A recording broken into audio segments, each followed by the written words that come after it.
Number 3, notice if you will in verse 26, that he might sanctify and cleanse it with the washing of the word. We'll break this into 2 parts. Number 3, Christ sanctified the assembly. That word sanctified, it bears with it the essence that in fact he set it apart. It is distinct. What's it distinct from? Well, I would certainly believe that it's distinct from the world.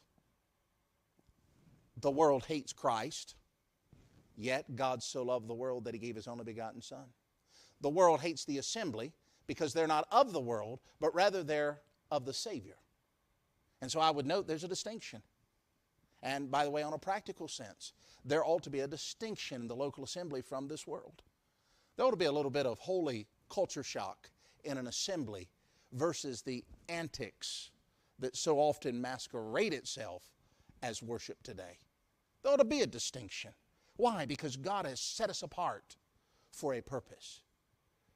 You're not to walk according to your former lusts. We spoke of that this morning in 1 Peter chapter number 2. There's to be a distinction that exists. There should be a far difference between the believer and the unbeliever, and between church and anything that would masquerade itself as worship today. Why? Because Jesus Christ has sanctified you. He set you apart. But I would say not only a sanctification in the sense of set apart from the world, but it is set apart from Israel. It's distinct.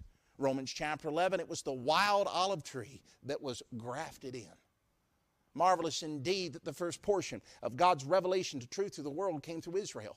And Israel, according to Romans chapter number 8, really chapter number 9 and following, had a 9-part responsibility they play. Some of it was the great chiefest ones that you might remember even from chapter 3 of Romans.